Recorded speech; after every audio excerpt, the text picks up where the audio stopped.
से 90 साल पहले शहीद आजम भगत सिंह राजगुरु सुखदेव ने इसलिए शहादत दी थी ताकि हर किसान को उसकी फसल का उचित मूल्य मिले, हर नौजवान के हाथ में रोजगार हो, हमारी माताएं बहनें सुरक्षित रहें और सभी धर्मों और जातियों के लोग मिलजुल के रहें।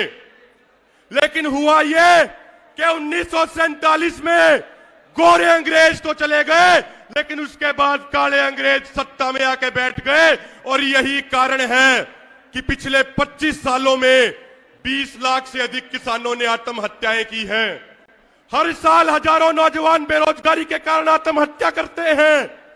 हर साल हजारों माताओं बहनों के साथ रेप होता है और राजनीतिक पार्टियां धर्म और जाति के नाम पे लोगों को बांट के अपनी राजनीतिक रोटियां सेकती हैं। साथियों, आप सबसे हाथ जोड़ के एक निवेदन करता हूं कि यदि हम सही मायनों में अपने शहीदों को श्रद्धांजलि देना चाहते हैं तो आज यहां से एक प्रण करके जाएं कि अपने जीवन की आखिरी सांस तक अपनी पूरी ताकत लगा देंगे और इस मुल्क को शहीदों के सपनों का भारत बना के रहेंगे। जब ये हम प्रण करेंगे तो शहीदों को सच्ची श्रद्धांजलि होगी। साथियों, आज हमारा देश एक निर्णायक मोड़ पे खड़ा है।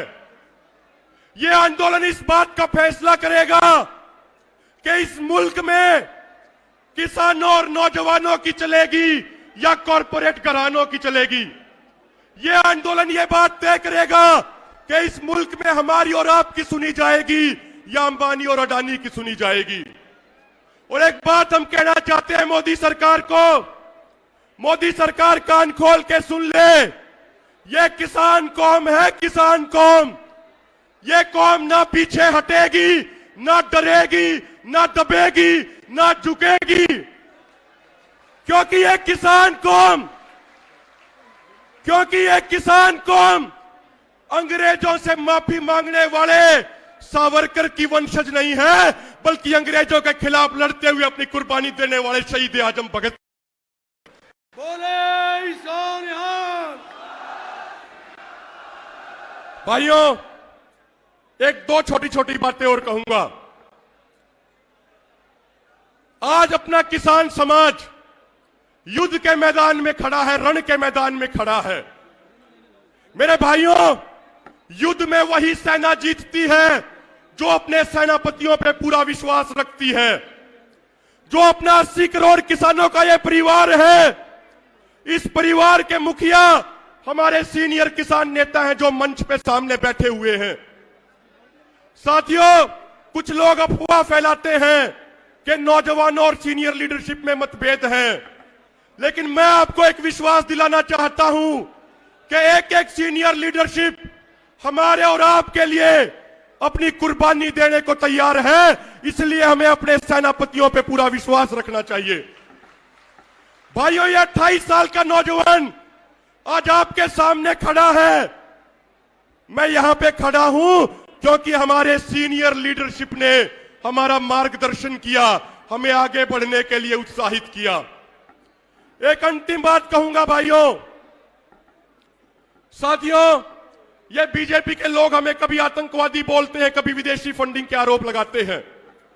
हम मोदी साहब से एक बात कहना चाहते हैं कि मोदी जी, जो आपने चश्मा पहना हुआ है, इस चश्मे में एक लेंस अडानी का है और एक लेंस अंबानी का है।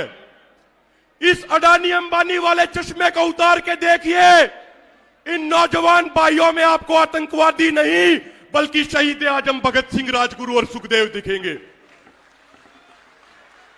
अपना ये अडानी अंबानी का चश्मा उतार के देखिए, हमारी इन माताओं बहनों में कोई फॉरेन फंडिंग देने वाली नहीं बल्कि झांसी की रानी लक्ष्मीबाई दिखेगी। एक बार चश्मा उतार के तो देखिए।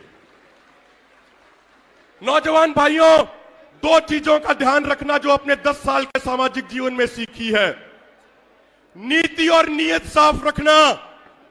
नीति और नीयत साफ रखना, दुनिया की कोई ताकत आपको सफलता से नहीं रोक सकती। और एक बात अपने मन में यह याद रखना कि बड़ी लड़ाइयां साधनों से नहीं बल्कि साधना से जीती जाती हैं। और अपना किसान समाज पिछले 4 महीने से दिल्ली के बॉर्डरों पर बैठ के साधना कर रहा है। मोदी साहब, 2 पंक्तियां आपको चेतावनी के तौर पे। हमारा जो इतिहास है यह शहीदों की कुर्बानी और खून से लिखा गया है।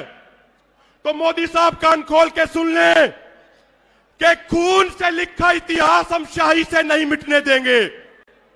खून से लिखा इतिहास हम शाही से नहीं मिटने देंगे। बेच दिए होंगे रेल और जहाज तूने, लेकिन अपने देश के किसान को हम नहीं बिकने देंगे। अपने देश के किसान को हम नहीं बिकने देंगे।